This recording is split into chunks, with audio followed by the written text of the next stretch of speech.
Under the Black Flag, The Romance and the Reality of Life Among the Pirates, by David Cordingly, narrated by Don Hagen. Introduction. Pirates have always been elusive figures. They came out of the blue. They attacked, they looted, and they vanished. They left no memorials or personal belongings behind. A few journals provide glimpses of pirate life, but the woodcuts and engravings which illustrate the early histories of piracy are as fictitious as the many stories of buried treasure. And yet the lack of physical evidence has not lessened their mysterious attraction. Reason tells us that pirates were no more than common criminals, but we still see them as figures of romance. We associate them with daring deeds on the Spanish Main, with rakish black schooners and tropical islands and sea chests overflowing with gold and silver coins.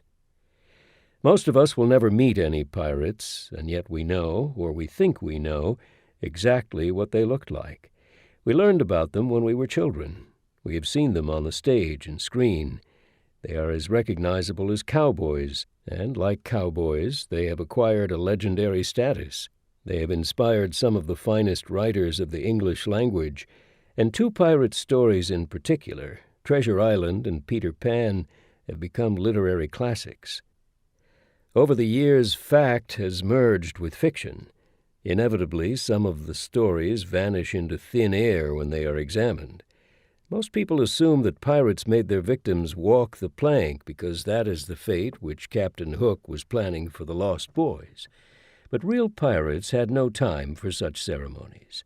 Seamen who resisted a pirate attack were hacked to death and thrown over the side. The typical plunder was not chests full of doubloons and pieces of eight, but a few bales of silk and cotton, some barrels of tobacco, an anchor cable, some spare sails, the carpenter's tools, and half a dozen black slaves. Not all the images associated with pirates proved to be fictitious. The popular view of what they looked like is surprisingly close to reality. Pirates really did tie scarves or large handkerchiefs around their heads, and they did walk around armed to the teeth with pistols and cutlasses. The common practice in theatrical productions and films of dressing pirate captains in the frock coats and full-bottom wigs of the Stuart period also makes sense, because it was in the reign of King Charles II that the buccaneers of the Caribbean were at their most active. The aim of this book is to examine the popular image of pirates today, to find out where this image came from, and to compare it with the real world of the pirates. The picture which most of us have turns out to be a blend of historical facts, overlaid with 3 centuries of ballads, melodramas, epic poems, romantic novels, adventure stories, comic strips, and films. In the process, the pirates have acquired a romantic aura which they never had in the 17th century and which they certainly never deserved. Pirates were not maritime versions of Robin Hood and his merry men. Piracy, like rape, depended on the use of force or the threat of force, and pirate attacks were frequently accompanied by extreme violence, torture, and death. John Turner, who was chief mate of the ship Tay, was captured by Chinese pirates in 1806 and held prisoner for 5 months. He was beaten and kicked and imprisoned at night below decks in a space 18 inches wide and 4 feet long. But this was nothing compared with the treatment meted out to officers of the Chinese Navy who had also been captured. Turner described how one man was nailed to the deck through his feet with large nails, then beaten with 4 rattans twisted together till he vomited blood, and after remaining some time in this state he was taken ashore and cut to pieces. The pirates disemboweled another officer, cut his heart out, soaked it in spirits, and ate it. Similar horror stories emerge from the Mediterranean and the West Indies. One of the most poignant accounts of a pirate attack was written by Miss Lucretia Parker, a young woman captured by Cuban pirates in 1825.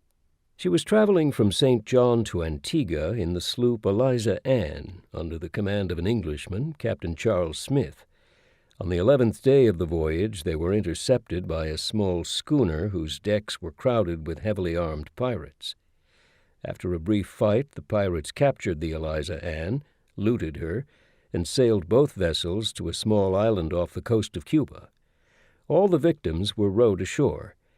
Miss Parker later described their fate in a letter to her brother George, who lived in New York. Having first divested them of every article of clothing but their shirts and trousers, with swords, knives, axes, etc., they fell on the unfortunate crew of the Eliza Ann with the ferocity of cannibals. In vain did they beg for mercy and entreat of their murderers to spare their lives. In vain did poor Captain S. attempt to touch their feelings and to move them to pity by representing to them the situation of his innocent family, that he had a wife and 3 small children at home, wholly dependent on him for support. But alas, the poor man entreated in vain. His appeal was to monsters possessing hearts callous to the feelings of humanity. Having received a heavy blow from one with an axe, he snapped the cords with which he was bound and attempted an escape by flight, but was met by another of the ruffians, who plunged a knife or dirk to his heart. I stood near him at this moment and was covered with his blood. On receiving the fatal wound, he gave a single groan and fell lifeless at my feet.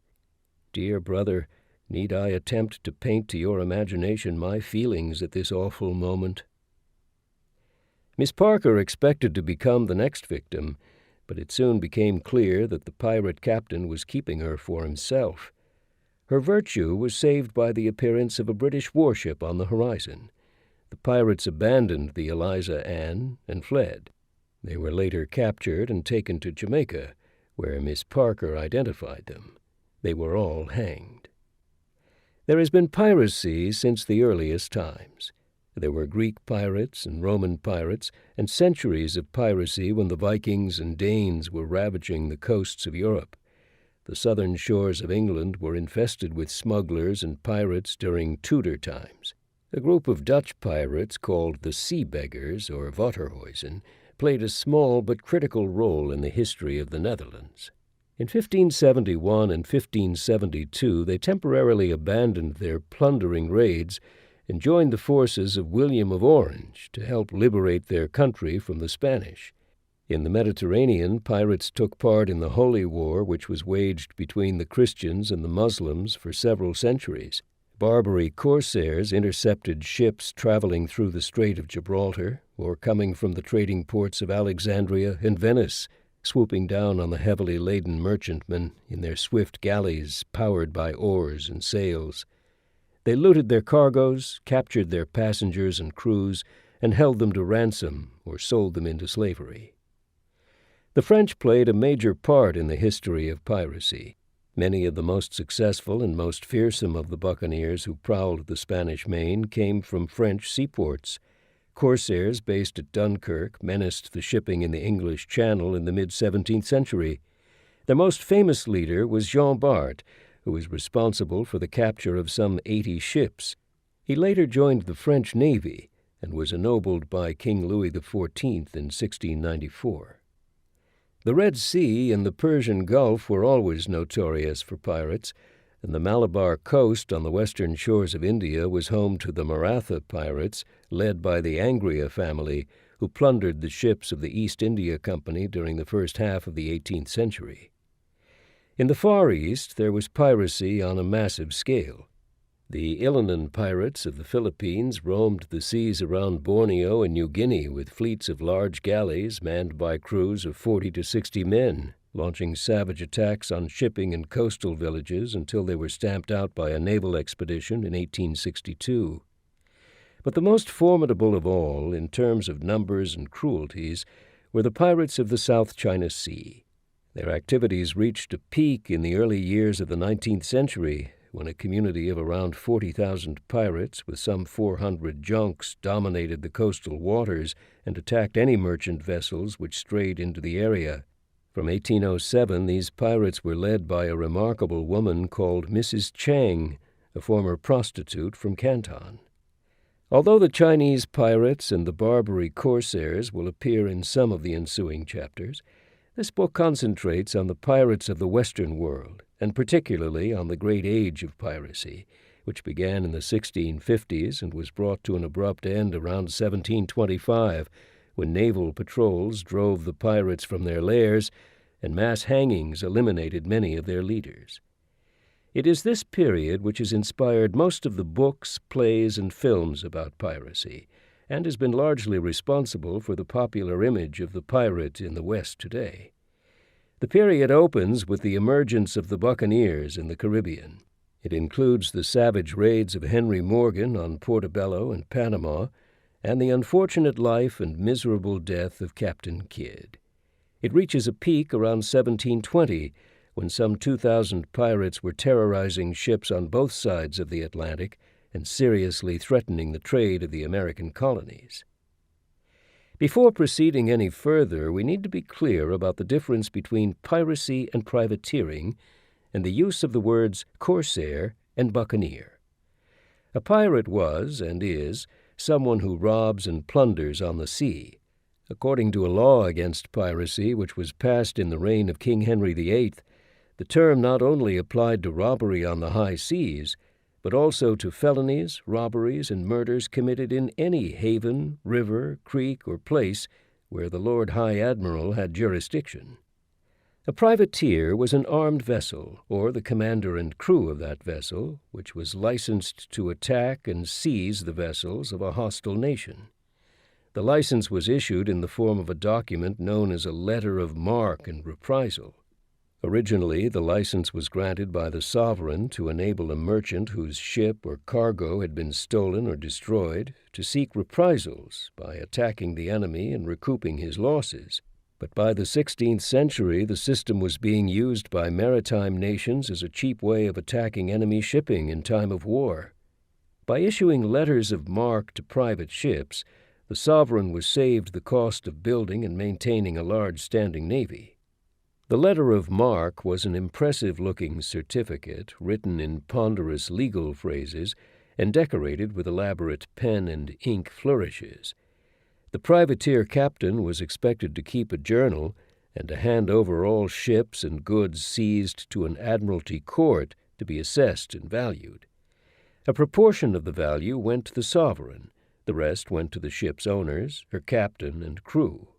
In theory, an authorized privateer was recognized by international law and could not be prosecuted for piracy, but the system was wide open to abuse, and privateers were often no more than licensed pirates.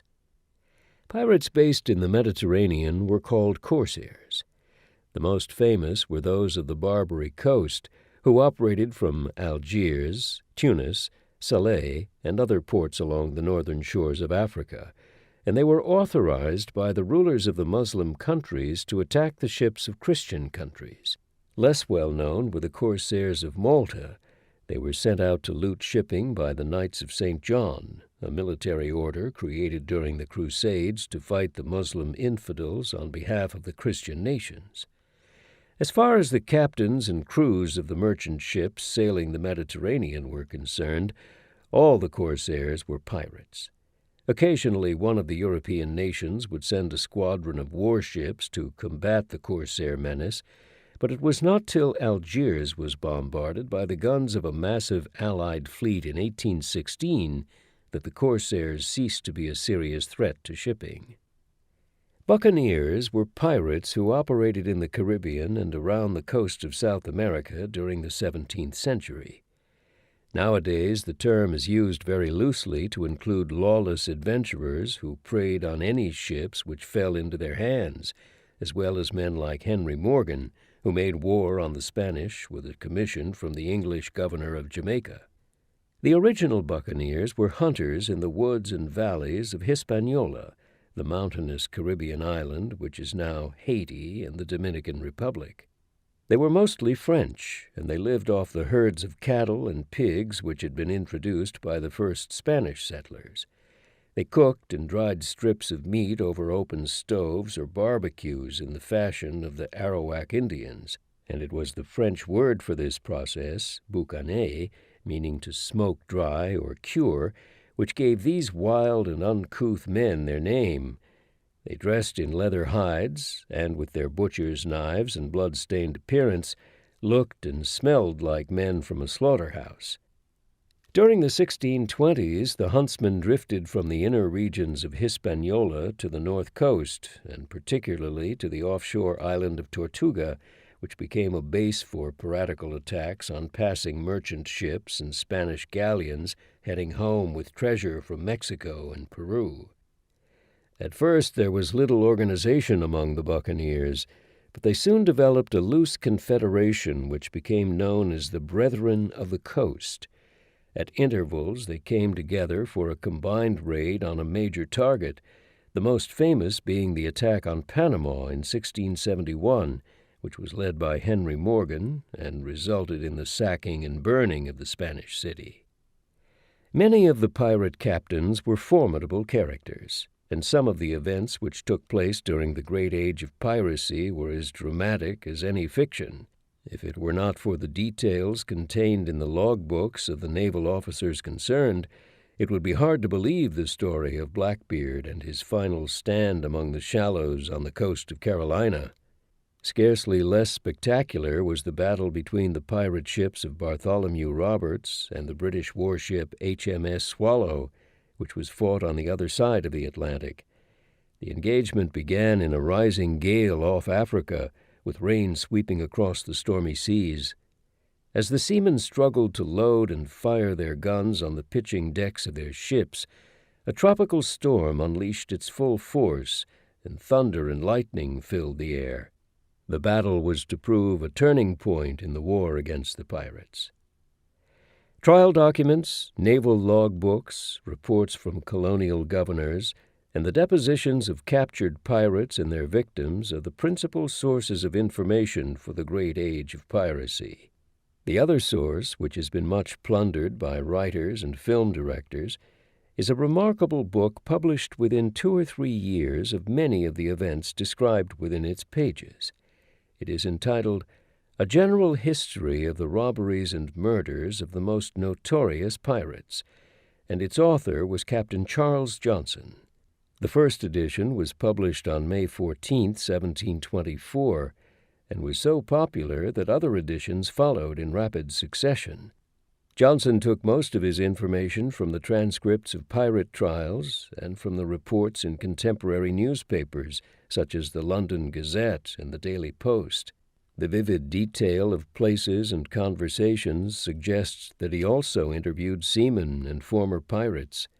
He shows a familiarity with the use of seaman's language, which indicates that he may have been a sea captain, although his name could be the nom de plume of a professional writer or journalist.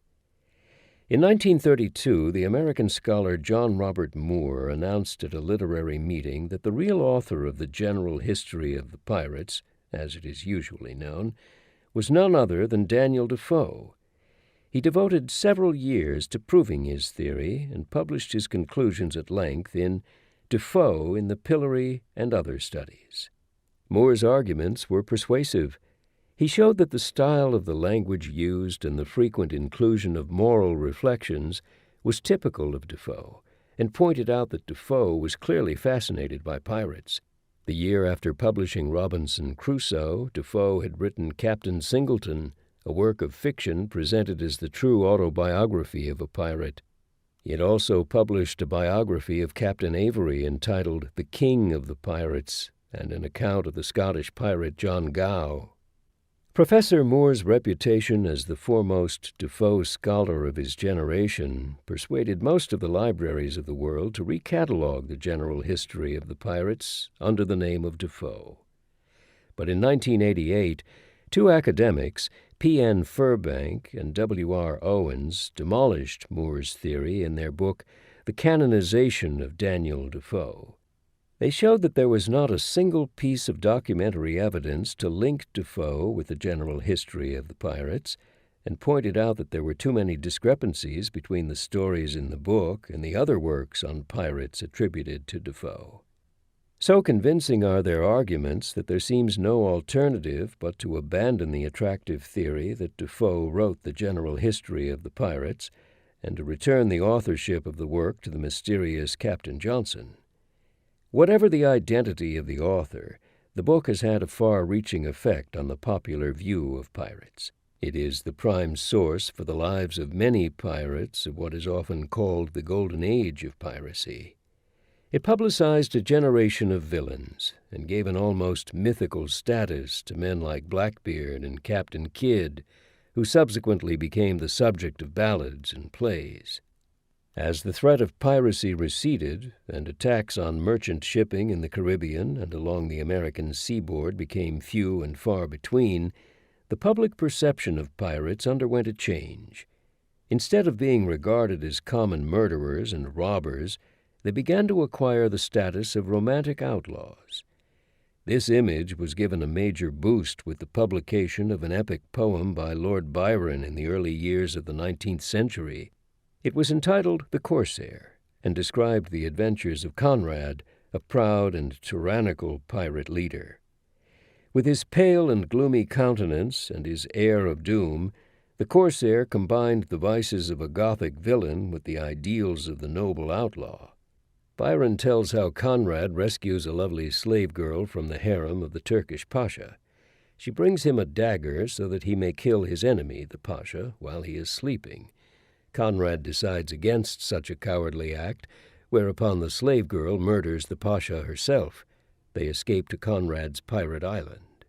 There Conrad learns that Medora, the love of his life, is dead from grief in the mistaken belief that he has been killed. Conrad is in despair. He sails away and is never heard of again. Byron had visited the Mediterranean during an extended grand tour, and he based Conrad and his crew on the corsairs who operated around the Greek islands and the Turkish coast at that time. He had already achieved fame with the publication of Childe Harold's Pilgrimage, and the public was eager for more. When the Corsair was published in February 1814, it took London by storm. John Murray, the publisher, told Byron that he could not recollect any work which had excited such a ferment.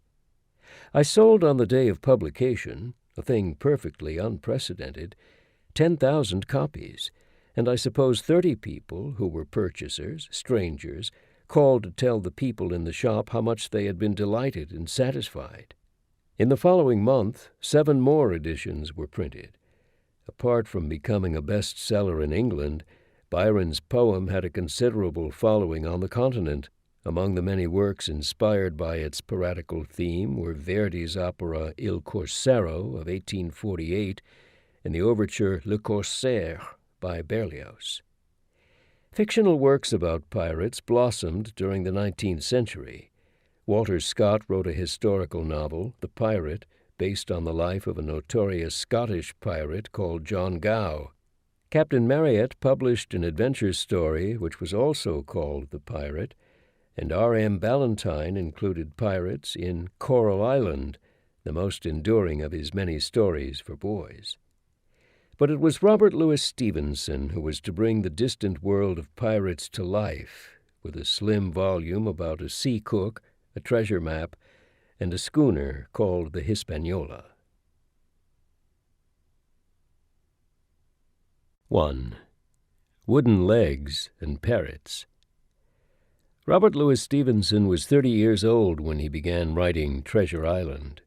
It was his first success as a novelist, and although Dr. Jekyll and Mr. Hyde and The Master of Ballantrae are considered finer works by many critics, it is the book with which his name is indelibly associated. The first 15 chapters were written at Braemar, among the Scottish mountains, in August and September 1881. The late summer weather was atrocious, and Stevenson and his family huddled around the fire in Miss McGregor's cottage while the wind howled down the Dee Valley and the rain beat on the windows. There were 5 of them staying there: Stevenson's parents, his American wife Fanny, and her 12-year-old son Lloyd Osborne, who was Stevenson's stepson. To pass the time, Lloyd painted pictures with a shilling box of watercolors. One afternoon, Stevenson joined him and drew a map of an island. He was soon adding names to the various hills and inlets.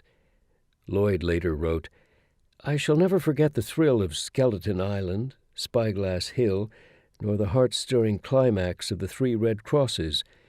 and the greater climax still when he wrote down the words Treasure Island at the top right-hand corner. And he seemed to know so much about it, too. The pirates, the buried treasure, the man who had been marooned on the island. In an essay which he wrote in the last year of his life, Stevenson revealed how the future character of the book began to appear to him as he studied the map. It was to be all about buccaneers and a mutiny, and a fine old squire called Trelawney, and a sea cook with one leg, and a sea song with the chorus, Yo-ho-ho, and a bottle of rum. Within 3 days he had written 3 chapters, and as he wrote each chapter he read it out to the family, who, apart from Fanny, were delighted with the results and added their own suggestions. Lloyd insisted that there should be no women in the story. Stevenson's father devised the contents of Billy Bones' sea chest and suggested the scene where Jim Hawkins hides in the apple barrel. During the course of the next 2 weeks, Stevenson had a visit from Dr. Alexander Japp, who was equally enthusiastic and took the early chapters along to the editor of Young Folks magazine. He agreed to publish the story in weekly installments, but after 15 chapters, Stevenson abruptly ran out of inspiration and could write no more. The holiday in Scotland came to an end, and he moved south to Weybridge, where he corrected the proofs of the early chapters and despaired at what still remained to be done. Stevenson was the victim all his life of a chronic bronchial condition which racked him with coughing fits and hemorrhages. These frequently threatened his life and led to constant travels in search of a healing climate. He had not been well in Scotland, and it was therefore planned that he should pass the winter with Fanny and Lloyd at Davos in Switzerland. They traveled there in October, and the change of scene worked wonders. Arrived at my destination, down I sat one morning to the unfinished tale, and behold, it flowed from me like small talk, and in a second tide of delighted industry, and again at a rate of a chapter a day, I finished Treasure Island. When it was first published in weekly installments in Young Folks magazine from October 1881 to January 1882, it failed to attract any attention, or indeed to sell any additional copies. But when published separately as a book in 1883, it soon proved popular.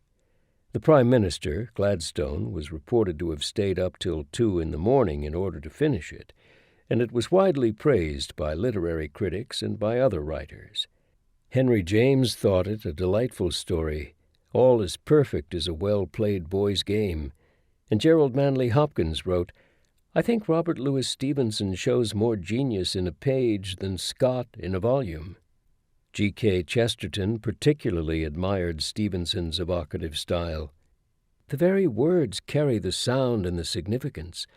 It is as if they were cut out with cutlasses, as was that unforgettable chip or wedge that was hacked by the blade of Billy Bones out of the wood sign of the Admiral Benbow." Treasure Island was intended as a book for boys, and has an immediate appeal as an exciting adventure story. But like Robinson Crusoe and Alice in Wonderland, it has been enjoyed by adults as much as by children. The subtle observation of character, the vivid imagery of the language, and the disturbing undercurrents running beneath the surface of the story have fascinated readers and provoked endless study of the text. The story was adapted for the stage, and every year in London and elsewhere, well-known actors and less well-known parrots are auditioned for productions. There have been at least 5 films based on the story. In 1920, a silent version featured a woman, Shirley Mason, playing the part of Jim Hawkins. The 1934 version had Jackie Cooper cast as Jim and Wallace Beery as Long John Silver. In 1950, the Walt Disney Corporation sponsored a lavish production with Bobby Driscoll as Jim and Robert Newton giving a definitive performance as Long John Silver. Orson Welles played the same part in the 1971 version, and in 1990 Charlton Heston played Silver, and his son played a somewhat older than usual Jim Hawkins. Thanks to Stevenson's illuminating letters and essays, we know a great deal about the various sources which inspired him during the writing of the book, as well as the models for some of the principal characters. The catalyst was the treasure map, but he also drew on his memories of the works of Daniel Defoe, Edgar Allan Poe, and Washington Irving. He took The Dead Man's Chest from At Last by Charles Kingsley, and admitted his debt to the great Captain Johnson's History of the Notorious Pirates. Interestingly, he was scathing about Captain Marryat's The Pirate, which he thought was an arid and feeble production. The dominating personality in Treasure Island is, of course, Long John Silver. He is better known than any of the real pirates of history, and together with Captain Hook, has come to represent many people's image of a pirate. He is tall and powerful, and has a wily character, which alternates between jovial good humor and utter ruthlessness in the pursuit of gold. His left leg was cut off after he had been hit by a broadside when serving as quartermaster of Captain Flint's ship off Malabar. He does not have a wooden leg, but carries a crutch, which he managed with great dexterity, hopping around on it like a bird. In Captain Johnson's General History of the Pirates, there is a memorable description of a fellow with a terrible pair of whiskers and a wooden leg being stuck around with pistols, like the man in the almanac with darts, comes swearing and vaporing upon the quarterdeck. It is possible that Stevenson had this figure in the back of his mind when he came up with Long John Silver, but he always said that his sea cook was based on his friend W.E. Henley, a writer and poet who made a considerable impression on everyone who met him. Lloyd Osbourne described him as a great, glowing, massive-shouldered fellow, with a big red beard and a crutch, jovial, astoundingly clever, and with a laugh that rolled out like music. Never was there such another as William Ernest Henley. He had an unimaginable fire and vitality. He swept one off one's feet. Henley was the son of a Gloucester bookseller and contracted tubercular arthritis as a boy, which crippled him and led to his having one foot amputated. He traveled to Edinburgh to see the eminent Professor Lister about his condition, and while in the Scottish capital he was introduced to Stevenson. Henley had little talent as a writer, but he became a forceful and independent editor of several magazines and anthologies. In a letter to Henley from Switzerland shortly after completing Treasure Island, Stevenson wrote, "I will now make a confession. It was the sight of your maimed strength and masterfulness that begot John Silver in Treasure Island. Of course he is not in any other quality or feature the least like you, but the idea of the maimed man, ruling and dreaded by the sound, was entirely taken from you." Stevenson later expanded on this and explained that his aim had been to take an admired friend and to deprive him of his finer qualities, leaving him with nothing but his strength and his geniality, and to try and express these traits in the person of a rough seaman. What is so striking about Treasure Island in terms of piracy is that the characters and the maritime details are totally convincing. Unlike Captain Marryat, who must have met a few pirates, but could only produce stage characters in his book, Stevenson had never come across any pirates in his life, and yet he was able to create a cast of vicious and murderous men and to conjure up an authentic atmosphere of double-dealing and casual violence. The murder of Tom Morgan by Long John Silver is carried out with a practiced ease which leaves Jim Hawkins fainting with horror. Jim's confrontation with the evil Israel Hands is the stuff of nightmares. Equally effective are the descriptions of the Hispaniola at sea, rolling steadily before the trade winds and dipping her bowsprit now and then with a whiff of spray. In 1890, W.B. Yeats told Stevenson that Treasure Island was the only book in which his seafaring grandfather had ever taken any pleasure, and it is easy to see why. Not only does Stevenson use seaman's language with conviction, but he also understands the finer points of sailing and ship handling. This can be explained by his upbringing, His father and his grandfather were both distinguished lighthouse engineers and frequently voyaged around the Scottish coasts and islands on tours of inspection. It was originally intended that Stevenson should follow in their footsteps, and he did spend 3 years training as an engineer, sometimes passing the summer vacations cruising in the yachts of the Lighthouse Commission. In June 1869, he accompanied his father in the yacht Pharos on a visit to the Orkney Islands, and in 1870 inspected lighthouses on the Pentland Firth in the Hebrides. Although he abandoned plans for a career in the lighthouse service, he continued to travel extensively, frequently by sea. In the summer of 1874, he voyaged around the Inner Hebrides in the yacht Heron with 2 friends, and in 1876 he traveled by canoe through the rivers and canals of northern France, later to be written up in An Inland Voyage. 2 years before writing Treasure Island, he made a return voyage across the Atlantic, though not in vessels in any way resembling the schooner Hispaniola. The outward journey from the Clyde was in the passenger ship Devonia, and the return voyage was in the Royal Mail liner City of Chester. Several years later, when he had become an established writer, he voyaged extensively among the Pacific Islands. The effect of Treasure Island on our perception of pirates cannot be overestimated. Stevenson linked pirates forever with maps, black schooners, tropical islands, and one-legged seamen with parrots on their shoulders. The map with a cross marking the location of the buried treasure has become one of the most familiar piratical props, and is such an appealing concept that it has joined the repertoire of children's party games and become a regular feature of dozens of adventure stories. Yet it is an entirely fictional device, which owes its popularity to that spidery drawing of Treasure Island which is usually reproduced as the frontispiece of Stevenson's book.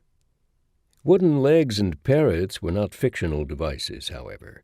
Pirates, like the wounded seamen who ended their days in Greenwich Hospital, were always vulnerable to serious injury when working a ship in a storm or when attacking another vessel. In 1684, Robert Dangerfield was among the crew of a pirate ship on the coast of West Africa when they attacked a Dutch merchant ship. Broadsides were fired by both ships, which resulted in 2 pirates being killed and 5 wounded, 2 of them losing each 1 leg. Captain Skirm, who was commander of one of Bartholomew Roberts' pirate ships, had his leg shot off in the battle with HMS Swallow. Israel Hind, bosun of Roberts' ship Ranger, lost his arm in the same action. The treatment of such wounds was often rough and ready. When William Phillips was wounded in his left leg during a skirmish between 2 pirate ships, there was no surgeon on board either vessel, and it was decided that the ship's carpenter was the most suitable man to tackle the job. The carpenter produced the largest saw from his tool chest and went to work, as though he were cutting a deal board in 2, and soon the leg was separated from the body of the patient. To cauterize the wound, the carpenter heated his broadaxe, but he proved less skilled with this tool and burned more of the flesh than was necessary. Miraculously, Phillips survived the operation. Stevenson knew what he was doing when he cast Long John Silver as a cook. It was standard practice in the Royal Navy to select the cook from among disabled seamen. In his irreverent account of shipboard life in the early 18th century, Ned Ward described the cook as an able fellow in the last war, and had been so in this too, but for a scurvy bullet at Logue that shot away one of his limbs, and so cut him out for a sea cook. Thomas Rowlandson, the celebrated caricaturist and painter of Georgian England, was responsible for a charming series of watercolors illustrating the various ranks and trades in the Navy. His picture of the sea cook shows him balanced on a wooden leg as he stirs a steaming cauldron with a long spoon. The popular association of pirates with parrots can also be traced back to Treasure Island. Long John Silver kept his parrot in a cage in the galley of the Hispaniola, but the bird also accompanied him when he went ashore. The parrot, called Captain Flint, was reported to be 200 years old and had been at Madagascar and Portobello.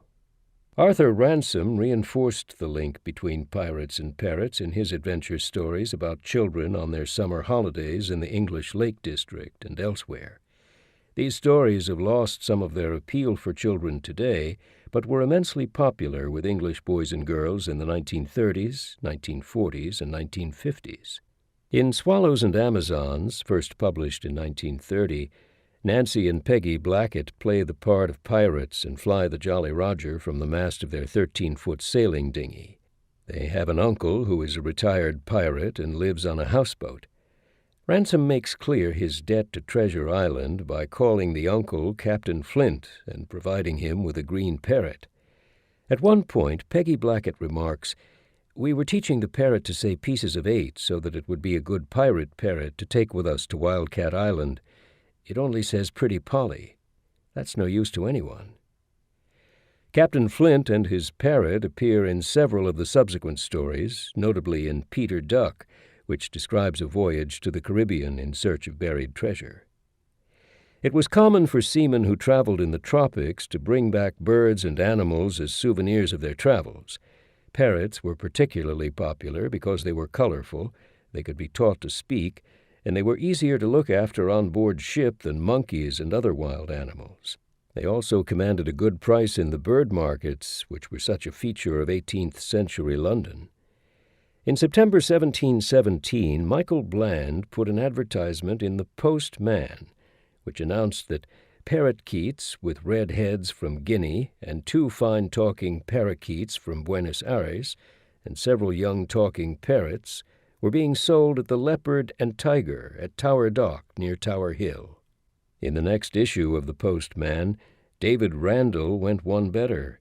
He announced the sale at the Porter's Lodge, Charing Cross, of parakeets which talk English, Dutch, French, and Spanish, whistle at command, small parakeets with red heads, very tame and pretty. Parrots were sometimes used as presents to bribe officials or to obtain their goodwill. Clinton Atkinson, a notorious Elizabethan pirate, gave parrots to the deputies of the Vice-Admiral of Dorset in 1583. The pirate captain Stephen Haynes gave 2 parrots to a servant of Sir Christopher Halton in 1582, and gave another 2 parrots to the Lord Admiral's cook. There are several references to parrots in Woodes Rogers' book of 1712, A Cruising Voyage Round the World. But the most interesting account of how the buccaneers collected and kept parrots appears in William Dampier's description of his second voyage to South America. In 1676, he was in the Bay of Campeche near Vera Cruz, and noted that the tame parrots found there were the largest and fairest birds of their kind in the West Indies. Their color was yellow and red, very coarsely mixed, and they would prate very prettily, and there was scarce a man but what sent aboard 1 or 2 of them, so that with provision, chests, hen coops, and parrot cages, our ships were full of lumber, with which we intended to sail.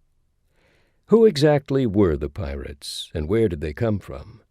The overwhelming majority were seamen. A sample of 700 men indicted for piracy between 1600 and 1640 shows that 73% described themselves as mariners or sailors. The proportion was even higher in the 1720s, during the great age of piracy. Marcus Rediker's analysis of the Anglo-American pirates operating in the western Atlantic and Caribbean at that time shows that 98% were formerly seamen in the merchant service or the Royal Navy, or had served in privateers. Most were merchant seamen who had volunteered to join the pirates when their ships were captured. The fact that almost all pirates were professional seafarers explains a great deal about them. It explains their ability to make the long voyages which frequently took them from the American coast to Africa and the Indian Ocean. It explains how they were able to find their way among the treacherous reefs and shoals of the Caribbean, and why they were able to give the Navy the slip so often. It also helps to explain much of their behavior and their attitude to life. Seamen in the days of sail were a race apart. They spoke a language that was so filled with technical expressions that it was nearly incomprehensible to a landsman. We are all familiar with phrases such as "avast there" and "all hands aloft," from shipboard scenes in the movies, but not many of us would be able to carry out the following instructions. Lift the skin up and put into the bunt the slack of the clews, not too taut, the leech and foot rope, and body of the sail, being careful not to let it get forward under or hang down abaft. Then haul your bunt well up on the yard, smoothing the skin and bringing it down well abaft, and make fast the bunt gasket round the mast, and the jigger, if there be one, to the tie. This is taken from the Seaman's Manual by R.H. Dana of 1844. Even more baffling are some of the phrases used by sailors in the 17th century. Here is an extract from a book by the former pirate Sir Henry Mannering. If the ship go before a wind, or, as they term it, betwixt two sheets, then he who cons uses these terms to him at the helm: starboard, larboard, the helm amidships. If the ship go by a wind or quarter winds, they say aloof, or keep your loof, or fall not off, wear no more, keep her to, touch the wind, have a care of the lee latch. All these do imply the same in a manner, and are to bid him at the helm to keep her near the wind. As well as using phrases and expressions peculiar to life at sea, sailors looked different. Their faces and arms were burned and weathered to the nut-brown color of Robert Louis Stevenson's sea captain Billy Bones. They were liable to have scars and injuries from handling sails and gear in heavy weather. Months of keeping their balance on a heaving deck gave them a rolling gait. Above all, they were distinguished by their clothes. In the early years of the 18th century, most landsmen wore long coats and long waistcoats over knee breeches and stockings. Seamen, on the other hand, wore short blue jackets over a checked shirt, and either long canvas trousers or baggy petticoat breeches, which somewhat resembled culottes. In addition, they frequently wore red waistcoats and tied a scarf or handkerchief loosely around the neck. Most pirates wore variations of this traditional costume, which was hard-wearing and practical, though some wore more exotic clothes stolen from captured ships, or made from the silks and velvets which they plundered. Kit Oloward dressed in black velvet trousers and jacket, crimson silk socks, black felt hat, brown beard and shirt collar embroidered in black silk. John Stowe noted that 2 pirates facing execution in 1615 gave away their fancy clothes, including breeches of crimson taffeta, velvet doublets with gold buttons, and velvet shirts with gold lace. Pirate captains seem to have adopted the clothes of naval officers or merchant sea captains, which at this period followed the style of English gentlemen. When he fought his last sea battle in 1722, the pirate Captain Bartholomew Roberts was, according to Captain Johnson, dressed in a rich crimson damask waistcoat and breeches, a red feather in his hat, a gold chain round his neck, with a diamond cross hanging to it. The men who became pirate leaders were not the clean-cut heroes portrayed by Errol Flynn and Douglas Fairbanks Sr. in the movies, nor were they the jovial rogues of Gilbert and Sullivan's The Pirates of Penzance. They were tough and ruthless men, capable of savage cruelty and murder. They were elected by the votes of the crew and could be replaced as captain if they failed to satisfy the majority of the men under their command. They were expected to be bold and decisive in action, and skilled in navigation and seamanship. Above all, they had to have the force of personality necessary to hold together an unruly bunch of seamen. The pirates who operated in the West Indies were drawn from a number of seafaring nations, and many were black slaves, so there was no sense of national identity to unite them. Most pirates were by nature rebellious and lazy. They were notorious for foul language and for prolonged bouts of drinking, which frequently led to quarrels and violence. They came together in an uneasy partnership, attracted by the lure of plunder and the desire for an easy life. There are surprisingly few detailed descriptions of what the pirate leaders looked like, and those we do have are rarely flattering. When the Beckford galley was captured by pirates off Madagascar in 1698, the ship's owners issued the following description. Ryder the pirate, at present commander of the Beckford galley, is a middle-sized man of a swarthy complexion, inclinable by his aspect to be of a churlish constitution, his own hair short and brown, and apt when in drink to utter some Portuguese or Moorish words. The Scotsman Captain Alexander Dalzell, executed for piracy in 1715, was described by the chaplain of Newgate Prison as a seaman by profession, a pernicious and dangerous person, of a morose, stubborn, and ill disposition by nature. Equally unpleasant was Philip Lyne, who made a habit of torturing and killing the captains of the ships which he captured. He confessed to the killing of 37 masters of vessels and an unspecified number of able seamen. The Boston Gazette of March 28, 1726, printed a graphic account of the appearance of Lyne and his crew as they walked to their trial in Barbados after being captured off the coast of South America. The commander went at the head with about 20 other pirates, with their black silk flag before them, with the representation of a man in full proportion, with a cutlass in one hand and a pistol in the other, extended. As they were much wounded and no care taken in dressing, they were very offensive and stunk as they went along, particularly Lyne the commander. He had one eye shot out, which, with part of his nose, hung down on his face. The most memorable description of any pirate is that of Blackbeard in Captain Johnson's General History of the Pirates. It is often quoted, but worth repeating because Blackbeard became a legend, and together with such fictional characters as Captain Hook, Long John Silver, and Byron's Corsair, was largely responsible for the image of the pirate which became popular over the years. Captain Teach assumed the cognomen of Blackbeard, from that large quantity of hair, which, like a frightful meteor, covered his whole face and frightened America more than any comet that has appeared there a long time. This beard was black, which he suffered to grow of an extravagant length. As to breadth, it came up to his eyes. He was accustomed to twist it with ribbons in small tails, after the manner of our Ramillies wigs, and turn them about in his ears. In time of action, he wore a sling over his shoulders, with 3 brace of pistols hanging in holsters like bandoliers, and stuck lighted matches under his hat, which, appearing on each side of his face, his eyes naturally looking fierce and wild, made him altogether such a figure that imagination cannot form an idea of a fury from hell to look more frightful. This fearsome picture was not entirely drawn from Johnson's imagination. Henry Bostock, master of the sloop Margaret, was attacked by Blackbeard at dawn on December 5, 1717. He later described him as a tall, spare man with a very black beard which he wore very long.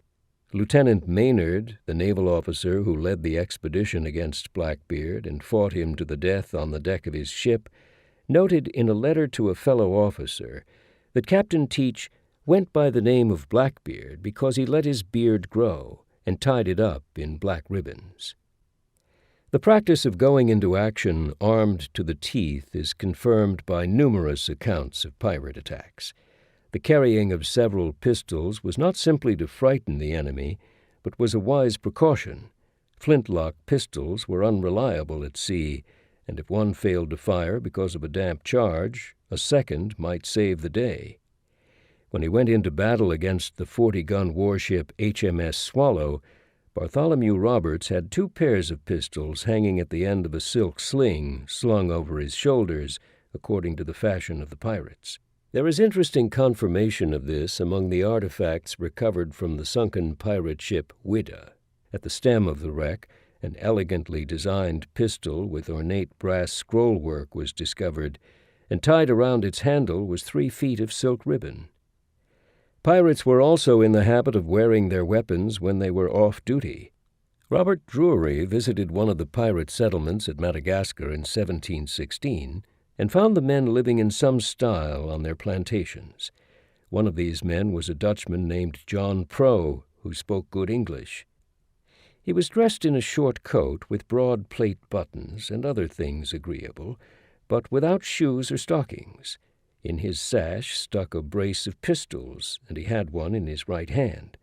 The other man was dressed in an English manner, with 2 pistols in his sash and one in his hand, like his companion. Like their fellow seamen, pirates were mostly young men in their 20s. The average age of a pirate in the early 18th century was 27, which was exactly the same as the average age of a merchant seaman in the 18th century, and similar to the average age of seamen in the Royal Navy. The youthfulness of the crews was largely necessitated by the physical demands of working a sailing ship in all weathers. This required agility, fitness, stamina, a certain amount of physical strength, and an ability to put up with extreme discomfort above and below deck. Apart from the obvious perils of heaving in wet, flapping canvas 100 feet above a pitching deck, there was a constant requirement to haul on ropes at all hours of the day and night, and the likelihood of being cold and wet for days on end. Pirates operating in the West Indies and American seaboard came from several seafaring countries. In the 17th century, most of the men in the buccaneer ships were French or British, but all crews tended to be multinational. Of the 500 men who took part in buccaneer Henry Morgan's attack on the Spanish treasure port of Portobello in 1668, 40 were Dutchmen, several were French, Italian, Portuguese, mulatto, or black, and the remainder were British. The majority of attacks in the Caribbean during the early years of the 18th century were made by French privateers, and in the years after 1725, the governors of the colonies reported numerous attacks by the Spanish Coast Guardsmen, Guardo del Costa, who exceeded their brief to defend Spanish possessions and took to piracy. But the pirates who terrorized the Caribbean from around 1715 to 1725 and used the island of Providence in the Bahamas as a base were overwhelmingly from the English-speaking nations. By far the largest number, around 35%, were native Englishmen. Next came men born in the American colonies, around 25% of the total. 20% came from the West Indian colonies, mostly Jamaica, Barbados, and the Bahamas. 10% of the pirates were Scottish, 8% were Welsh, and there was a scattering of Swedish, Dutch, French, Spanish, and Portuguese. It is not surprising to find that most pirates hailed from seaports. The majority of the English pirates, for instance, were born in London. Others were born in Bristol or the West Country. American pirates came from Boston, Charleston, Newport, New York, Salem, and other East Coast ports. A considerable number of the men on the pirate ships were black. Christian Troncabar was on a ship attacked by 2 vessels commanded by Bartholomew Roberts in 1721 and reported that Roberts' ship was manned by 180 white men and 48 French Creole blacks. His consort, companion ship, a brigantine, was manned by 100 white men and 40 French blacks. When Captain Challoner Ogle rounded up the men on board Roberts' ships after the battle off Cape Lopez on the African coast, he noted that 187 white men and 75 black men were found alive. The same pattern emerges for other pirate ships. Governor Fenney reported from New Providence that the pirate brigantine Good Fortune, commanded by Anstead, had a crew of 60 white men and 19 blacks when she attacked a Bristol ship near Jamaica in June 1721. Edward England, William Moody, and Richard Froude were all reported as having crews of whites and blacks, and the crew of Augustin Blanco was reported to consist of English, Scots, Spaniards, mulattoes, and Negroes. What is not clear is the precise status of the black men on these pirate ships. It has been suggested that the democratic nature of pirates and their defiance of the usual customs of the day led them to welcome the blacks as equal partners on board. It is also said that runaway slaves from the West Indian plantations joined pirate ships because they would find refuge on board, and also to achieve their freedom. This is a romantic idea, but it is not borne out by the facts. The pirates shared the same prejudices as other white men in the Western world. They regarded black slaves as commodities to be bought and sold, and they used them as slaves on board their ships for the hard and menial jobs, working the pumps, going ashore for wood and water, washing and cleaning, and acting as servants to the pirate captain. Robert Dangerfield's account of his 2 years on a pirate ship includes a description of an attack on a French ship on the west coast of Africa. The pirates plundered the ship of 50 tons of iron, 25 pipes of brandy, several bales of linen, and 16 blacks. They later sold the blacks to the English governor on the coast at Gambo. When William Dampier set off on a buccaneering expedition in 1681, he described the company as having 44 white men, a Spanish Indian, and 2 Mosquito Indians, all of whom carried weapons, and 5 slaves taken in the South Seas, who fell to our share. That the slaves did not carry weapons is an indication of their status as servants to the rest of the company. The buccaneer leaders L'Ollonais and Henry Morgan regarded slaves as part of their booty when they raided Spanish towns in Central America. When Morgan died a wealthy man in Jamaica, his estate included 109 black slaves. Robert Ritchie's detailed study of Captain Kidd makes it clear that slaves were used to carry out the heavy work on Kidd's ship, though in the Indian Ocean, Lascars rather than black slaves were used for this purpose because they were more readily available in that part of the world. An earlier example of a similar practice appears in the Journal of Basil Ringrose. He describes the capture of a Spanish merchant ship by the buccaneers in 1679. They take prisoners from the ship, including 12 slaves, of whom we intended to make good use due to the drudgery of our ship.